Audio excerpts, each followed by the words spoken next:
Hi everyone, welcome back to Be Rich. 5 valuable finance lessons that schools should teach our children. This is the topic for today. 5 top financial literacy lessons children should learn to become responsible about money.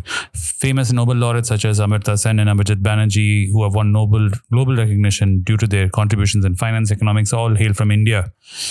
Did the Indian education teach them finance lessons during their childhood? This country is one of the fastest developing countries in terms of revenue, finance, economy, and income.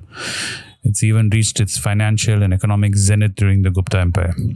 So when we have so many examples of milestones India has achieved in finance, have we stopped to wonder why there is still a gap between theoretical learning and practical implementations? Students are taught various theories on finance and other related fields. The books that are taught in education institutions are one of the highest qualities.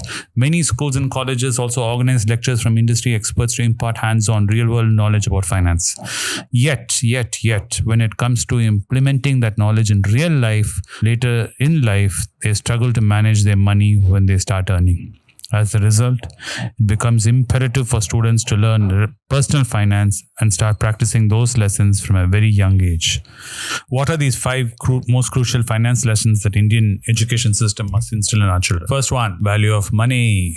One of the most important aspects most Indian children aren't aware of is the importance of money. For instance, if your teenager has access to an abundance of money, they will buy new clothes, games, electronics, whatever their hearts desire.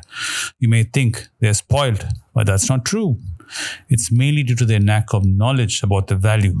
Just like we need oxygen, food, and water to survive, we also need money to lead our life. Educating children about how to spend money can help them understand the difference between spending responsibly and splurging on unnecessary form at an early age of life. Investing is different assets. The second important lesson that kids should learn from an early age is the importance of investing and the art of saving.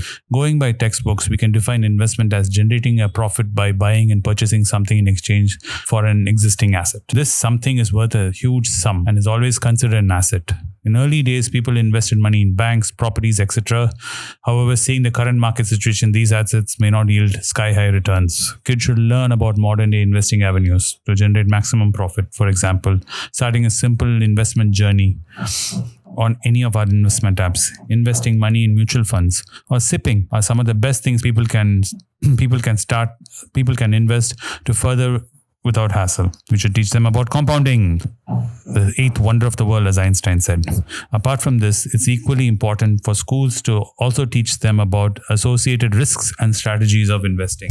Third, spending habits. Another vital learning that kids and students should get concerns financial skills is the right way to spend your earnings. There should be a balance between a person's monthly payments and total expenses.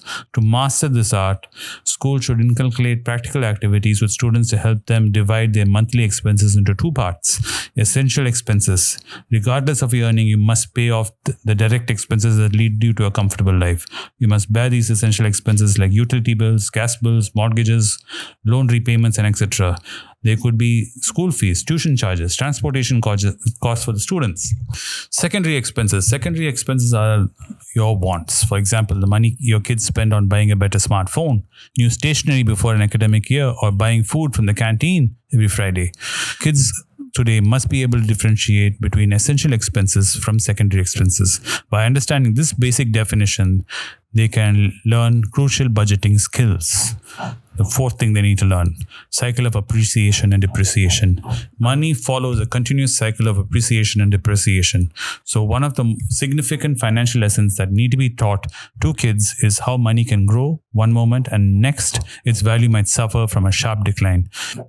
Without understanding how the cycle goes on, investment and expense management will become much more complicated than expected. Let's take an example of a house or a car. After 3 years, the market value of a house will be more than what a person had to pay at the time of purchase. This is known as appreciation because the asset values has increased by a certain percentage. Similarly, if we consider the car, its value will go down after 3 years due to depreciation. So to master the art of investing, you need to understand what increases and what decreases. Your investment is an instrument whose value can grow in either direction. Bill payments and debts. That's number 5. The last and most important lesson. The lesson about finances, about kids need to know is the impact of bill payments and debts have on their earnings and financial status. No matter how hard your financial situation is, it's important that you manage to pay your bills on time. Any overdue will not levy higher interest but also lower your credit value. As a result, it will become more difficult to be eligible for loans and credits. Similarly, someone with multiple debts in their name should know how to prioritize their bill payments. It is one of the most important skills children should learn from a young age. Paying bills on time every time is one of the better financial habits everyone should master. To conclude, financial learnings in classrooms can help our kids learn the importance of financial planning from a young age. Imparting the basics on how to perceive personal finances in kids can result in positive financial behavior from the start. Building these habits in our kids from a young age will see them become better adults, not only personally, but for the nation. And they're less likely to face financial crises in the future and are more efficient in sorting out their own personal finances from the get-go.